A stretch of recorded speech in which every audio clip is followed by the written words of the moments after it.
This is the second of 3 videos focusing on the Node.js framework for JavaScript development full stack. The first video gave us an introduction. This second video now is going to start out with Express. It's a very important concept and framework that you get from NPM that gives you the ability to route requests. So this is instead of using like the HTTP create server like sample code we showed before, this is basically going to replace that and allow you to create an HTTP service on your node that listens for different routes, different paths. It can then digest those and then route them where they need to go. Here is an illustration that shows incoming requests. They basically go to the Express router. Then if you look over here, the simple case, you just route to a different handler. So maybe for news settings, for headlines, it would, if there was a path for /headings, for example, it could go here, /user settings could go here. So there's multiple routes that basically it routes to. We'll show you how to set those up. The other concept that Express has is the concept of middleware. So this means that you can inject some code, maybe even just a single line, and then you get capabilities. And this middleware can come from NPM packages themselves and be separate things. For example, compression. So if you want to add compression, basically compressing anything that's going out or coming in can be compressed by one single line of middleware that you add to the program that you're writing. And the final concept is error handling. So these handlers can actually go to one handling location, and then you can route that to a second handler and a third handler, or you can route that to an error handler. Coding-wise then, you saw earlier how we added the bcrypt npm package module to our code. Here's where we're adding Express. So I've already done it from the command line, npm install --save Express. So that added the latest Express to Node modules as well. And now, okay, as I mentioned before, bcrypt didn't have a lot of dependencies. Obviously, Express does. So Express is in here, and then it needs all of these dependencies in order to make Express work. So to use Express, you simply do the require statement. So I've got 2 different files that we're going to go through, and we're going to demonstrate how this works and how it runs. So Express is included here with the require statement, and then to start using it, you basically just say app equals Express, and it's got some kind of design pattern like a factory pattern that then creates that app for you, so you don't have to do that. There's no new being done here, for example. Now here's an example of some middleware. So when you call app.use, that's going to inject, in the order that you add it, some middleware. So this in particular is one line that we have to do just right up the front, and what this will do is that anytime JSON is received as input, in any route that you're getting like a put or a post, that JSON will be created as a body property, and it will be an object, a JavaScript object.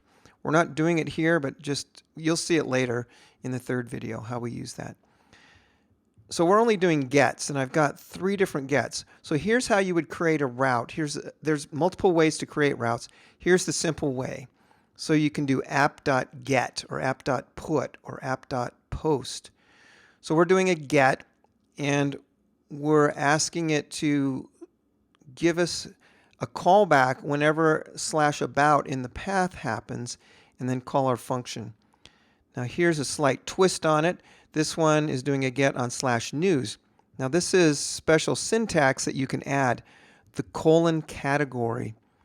If you do that, that means that you don't know what is going to be after the news. It could be /sports. It could be /entertainment. And what happens is that Express it has this params object. So the request comes in, and you can go request.params.category, and that will be populated with whatever string is set right there. Now, you know that you could also do query strings. So here's a case where a query string might come in. I'm calling this path /news2. Now, you know, there's no colon here, but what you can do is look at the query string and you can say, like, here's an example of a query string that could come in, category equals sports. So similar to how we do rec.params, we can do rec.query, and then we can say .category, and then that will tell us what that was equal to. So the final line here is app, which we got from Express, and we do listen. And so we tell it what port to listen on, and we print. So this runs one time, and we print out Express server listening on port 3000. So now let's run some of these examples. We'll do the /about first, and then we'll do the other ones. So the first thing we can do is start the node process, and we give it as a command line parameter, test.js. Okay, we can basically put that out of the way, and then we can start looking at routes that we can get. So the first route, as you see in the code, is to go to /about, and what we expect is there'll be a console log statement that happens, and you can see that there's many different things on the request object. One of the things we can print out locally over here will be that URL, or that path.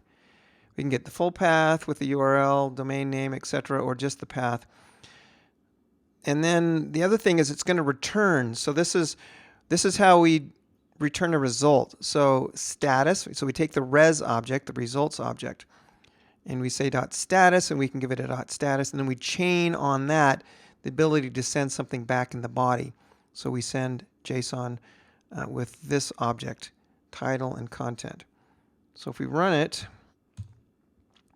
we can see over here it gave us the /about path from the console log, and here it gave us this JSON back. So that's exactly what we set up to give us back. So now we can look at some of the other examples here. So we'll look at the /news and the category that we can pass in. So let's do this one, and we'll say sports. All right, so if we go back and look at the code,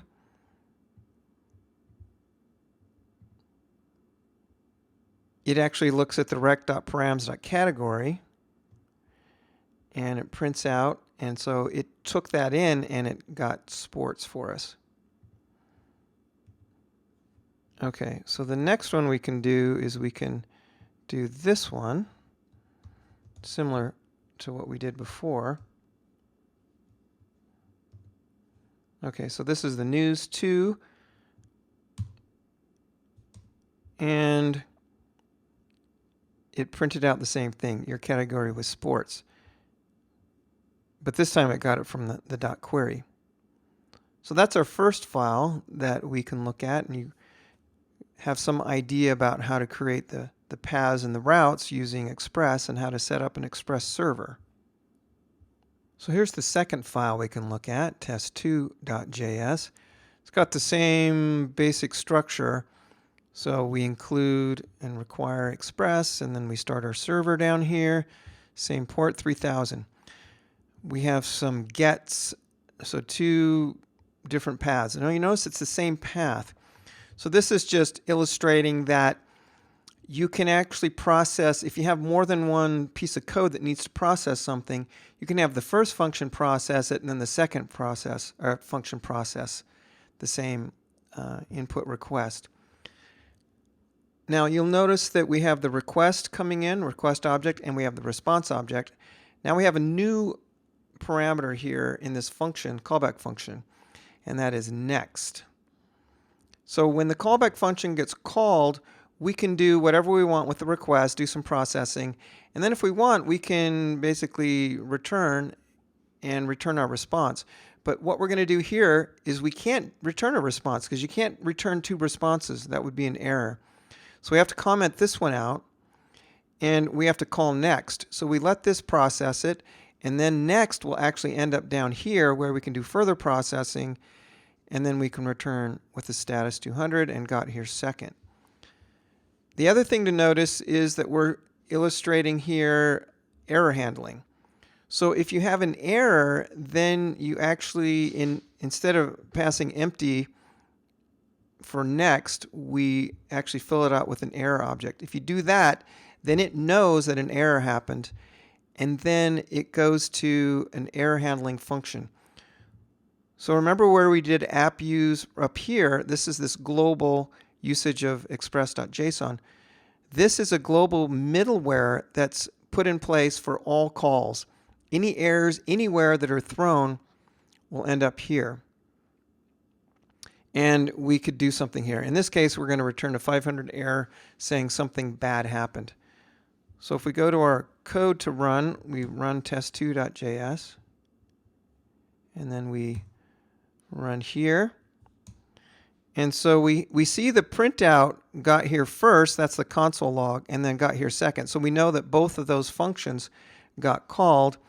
And then the JSON got returned back, got here second. Okay, so that was because we gave it a path and we included 1. Now let's give it 99. Okay. Now this is interesting what we get back in this case. So we're not returning JSON. We could, but this time we're just returning a text string. Something bad happened. So that was where this is coming from. But you'll notice that we're doing a console.error and we're getting the error object. And so this was created right here, right? This error object was created here, and then it gets passed through and we're printing it out here. And let's see what it contains. So what it contains is basically the status string, which was not found. And so that shows up right here. But the other additional thing, and this is something you wouldn't show to the user. This is something internally that you would log, and then you could catch it as you see errors that are happening in your logging. So you could have a statement in that error handling that would send it off to some log processing. Now, the great thing is, like I said, this is a global handler. So how are you going to know where it came from? Well, the stack trace is included. So we know that it happened on line 9 of test2.js. And that is exactly where it is. So we could go back into our code if we had any question about where that was happening. So that's an overview of how to do some Express handling. You'll get another view of how to do it with what's called a router object. And that's what we'll use in the third video in this series when you look at how the Newswatcher application uses Express. The next topic is going to be MongoDB access. So how do we call into our backend database from the Node code? Now, we're using the MERN stack, which typically means MongoDB, but that doesn't mean you can't use any of the other great databases out there. You could use MySQL or Postgres. There's several different options on Amazon RDS that you could look at. Amazon does support MongoDB with their document DB. However, for my sample application that you'll see in the third installment of the videos, I use MongoDB hosted on Atlas, which is from MongoDB Inc. It's actually hosted in AWS anyway. Okay, so let's get started then with what the code looks like. Here's what we've got at the top to basically get us going. Now, I haven't done this yet in one of the samples, but here's a case where we use this npm package called .env. And what that does is allow you to have a .env file that has key values. So you can have something in there that's on the left-hand side that says MongoDB connect URL, and then you can have it equal to some string. Now, I'm not going to show you what's in my .env because that would allow you to access my MongoDB. The way I set this up, of course, was to go into the Atlas console and then get a connection string that allows me to use the MongoDB Node SDK to connect to it. And that's what this is. So in the package.json, I added a few new things. .env Express was already there. MongoDB is new that was added. And async is new that's added now. So this is how we get access to the MongoDB instance on our database. So let's take a look at I'll go over async in a second. So here we can start looking at this object that I set up here, DB. There's nothing on it right now, but I'm later going to add a client and a collection to that as properties. So we'll attempt to connect to MongoDB. Now this is an asynchronous callback function that we get because we call connect, and so we don't know how long it's going to take.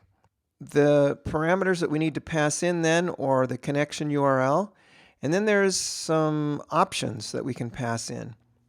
So those options are basically defined in the documentation for what you need to set up. So these are just settings that I picked as defaults. Now, minimum pool size, maximum pool size. So this has to do with how many connections you're allowed to have at one time.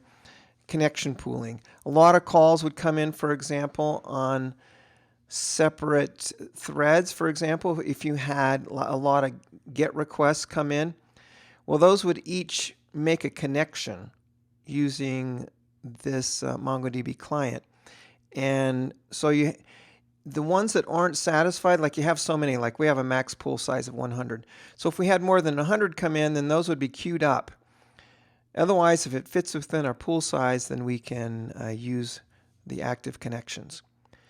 So if we're successfully connected, then we get a client object returned, and we can set that into our db.client. Then we can do a connection to the collection. So remember, there's databases and collections, and inside collections are documents. So in order to interact with the documents, we need to get access to the collection. So that's what this is doing. All right, so now that everything is set up, we can then take a look at, we set up a timer, right? So 3 seconds later, we want to give us some time for this to happen. And then we can then go ahead and use our database collection. All right, let's take a look at async. So async is a great NPM package. I just love it. There's so many great capabilities in async.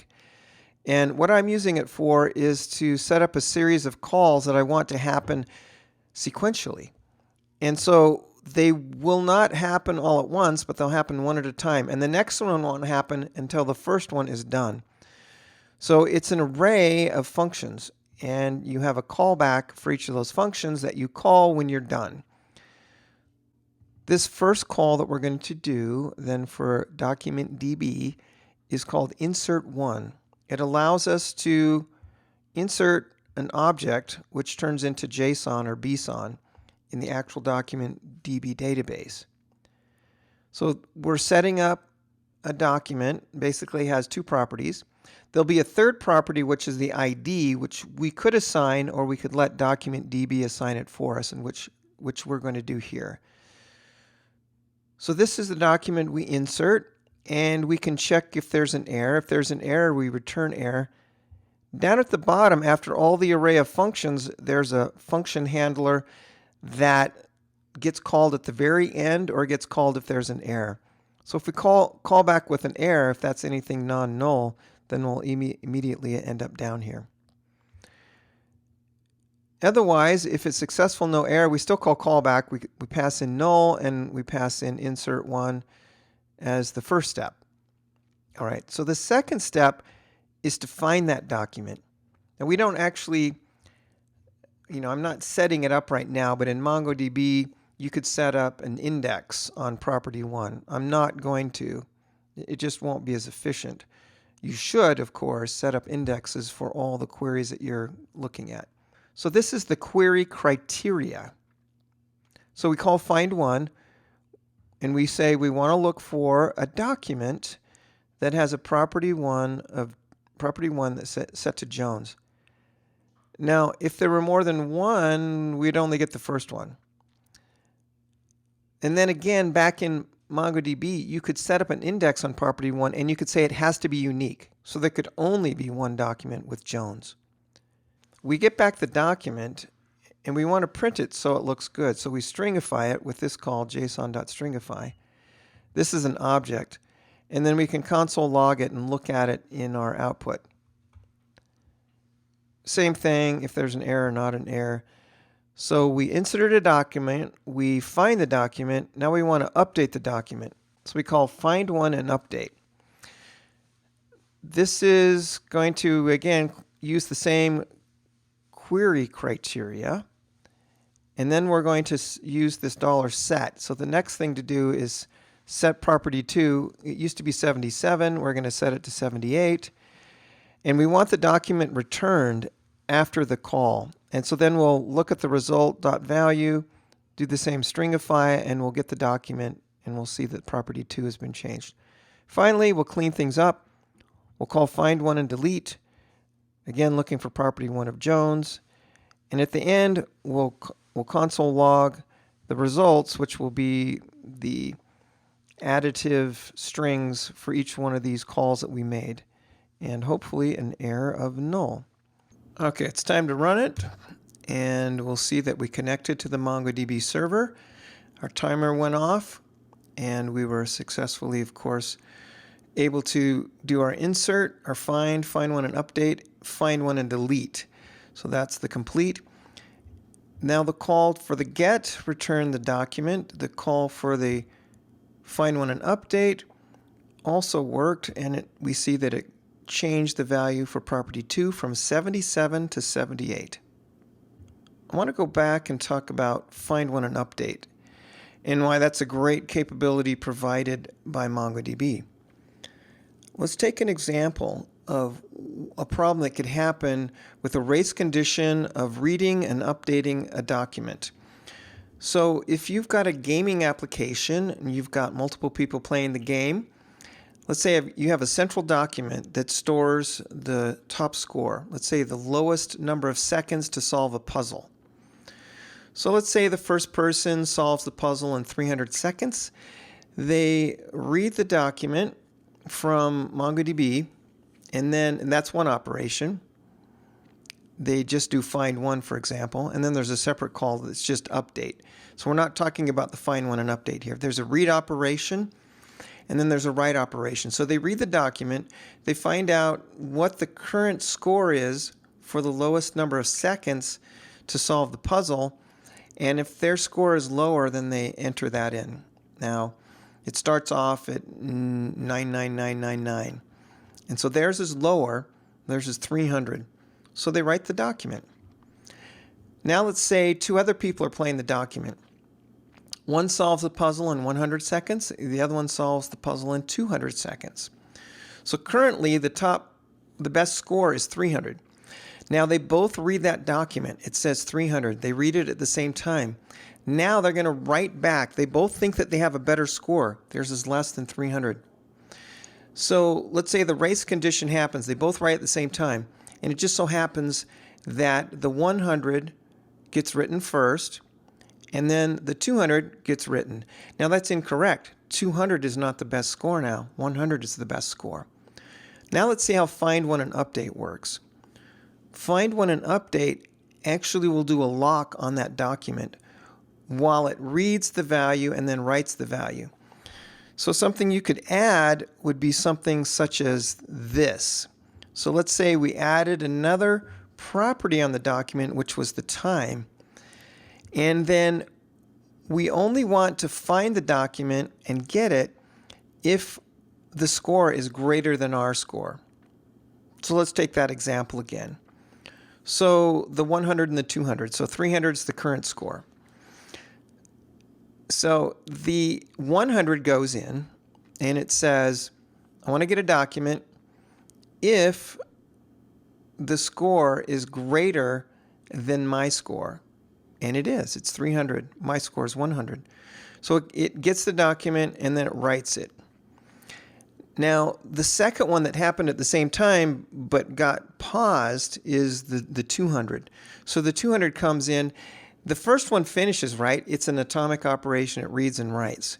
The second one now will get that 100, and it will not work. It will fail because no document will be returned because the score is now 100. Of course, it works the other way. Let's say the 200 happens, it writes its score of 200, and then the 100 happens, and it's less, so it works as well. So that's the great advantage of using find one and update. If you watch the third video in this series on Node, you'll see the usage of MongoDB again, and you'll probably learn some new things that will show you some advanced techniques and how the Newswatcher application works with its interaction with MongoDB. The final topic for this video, the second in the series on Node and Express, is about security and hosting. This topology diagram is actually of the Newswatcher application, just to illustrate and give you an advanced look about how that's hosted. So if you want to host your Node application, it needs to be accessible from the internet if it's going to surface an HTTPS API endpoint. And the way you do that is through Route 53 in AWS. It's a DNS service. Now, requests then come in through Route 53 and into Elastic Beanstalk. Now, there's a whole bunch inside of Elastic Beanstalk that we'll go into in the third video. There's an application load balancer, there's EC2 machines in private and public subnets. But the point is that to secure it, you need to have HTTPS, you need to have a certificate. So the certificate actually resides at the ALB inside Elastic Beanstalk. That way, traffic can be encrypted.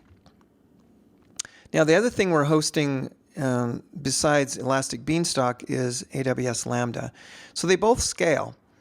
So if we talk about scaling, we can say that the Elastic Beanstalk can scale because we can have as many node processes running by scaling our EC2 instances. And then Lambda, of course, scales because you can fire off as many Lambdas as you want and have them run. And we'll do that in our code.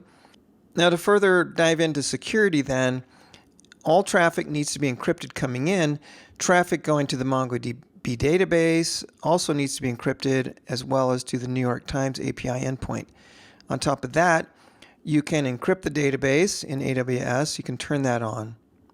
Now, there's a few other security precautions that you can take in your Node application to shut down any kind of DOS attack, denial of service, or DDoS, distributed denial of service. So that would be where computers are set up with bots or whatever, and they're coming in making a lot of requests, and they try to overpower your backend service to either make it crash or make it unavailable to anyone else.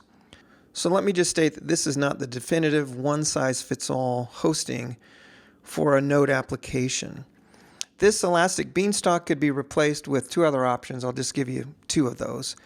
There are probably many other options, but one of them would be to replace it with ECS or EKS and the Fargate serverless version of that. And what that would do is you would containerize your Node application. You can actually containerize it with Elastic Beanstalk, but it's a little bit different usage. There's only one running on each EC2. However, if you want to make use of EC2 instances that are running ECS or EKS, basically containerize it, and then multiple of these processes can be running on a given EC2 instance. And so it manages those containers, and you could do kind of like microservices and split out the ability to scale independently the backend services that comprise your backend. The other option is to go completely with Lambdas, and so you could have API Gateway instead of Elastic Beanstalk, and API Gateway would then fire up for each request, get, put, post, or whatever is coming in, to fire off in an individual Lambda. And that's a great scalable solution as well. Each of these solutions are very nuanced, and you'll have to pick the one that works best for you. They involve doing a cost analysis, and it's not necessarily a straightforward answer. There's a lot of criteria that you need to take into account before you determine if you want to use Elastic Beanstalk. There's actually a replacement, kind of a replacement for that called App Runner. You could look at that. But ECS and Lambda, they each have their benefits, and the cost structure is different on each, and so you could determine which is the best solution for you. One last topic about security here is that you can set up your access to the back end through basic authentication, for example, where you would send in a username and password on every single request. However, it's better to not do that and instead do something called the usage of tokens. And so tokens are varied, right? There's opaque tokens, there's tokens that contain information that, for example, would have an expiration, something like that. So a popular choice for Node applications is to use what's called a JSON Web Token, a JWT. So here's a sequence diagram that lays out the pattern of getting one and using it.